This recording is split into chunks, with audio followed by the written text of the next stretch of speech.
For many of you, knowing how to improve your swim stroke is something you're aware of, but actually what can limit you is actually being able to get into those positions overhead.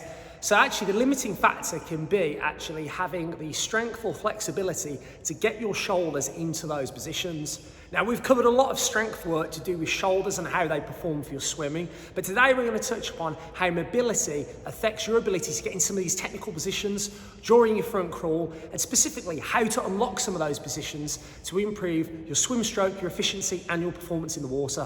A lot of the positions that you need to get into are to do with being overhead, so when the arm and the shoulder are in this overreaching position. Now there's one specific area that is usually the key area that you need to unlock flexibility-wise to help with that, but it's likely not where you actually think it is.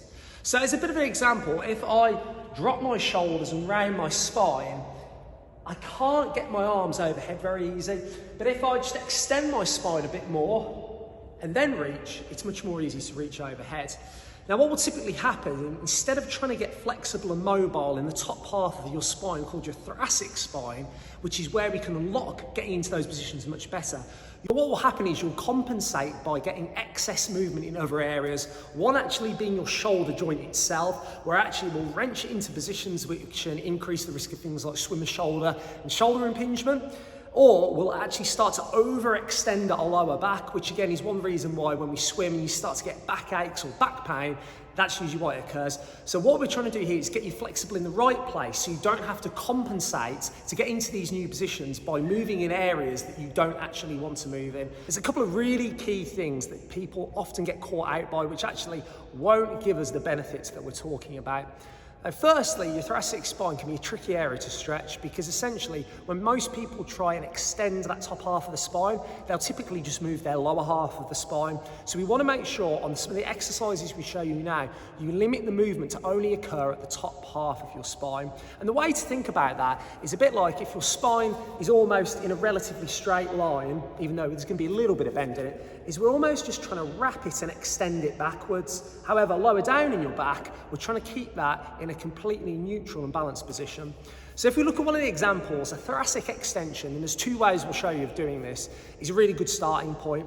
Now it won't feel like a stretch. You're not going to feel muscles get longer and stretch like you would do normally, because we're not really stretching muscles here. We're just trying to get the joints of your spine into a more extended position. So what I want you to do is think about almost a seesaw, how you've got the pivot in the middle and how the seesaw tilts back over the pivot. So you think about tilting the top half of your spine around that pivot point, which will extend that thoracic spine, and it won't go back tons, it'll only go back a little bit, but that little bit will account for a hell of a lot. Another key tip is to make sure that the lower part of your spine doesn't move by actually fixing your abdominals. Now what I mean by that, instead of saying use your core, is take a big deep breath into your stomach and keep the pressure in your stomach so the lower part of your spine will stay fixed, but allow then the top half of your spine to tilt backwards. The final tip is to make sure then you don't use your neck in a way that makes you think you're moving the thoracic spine, but actually you're just wrenching that neck backwards. It's a really good way to get a sore neck.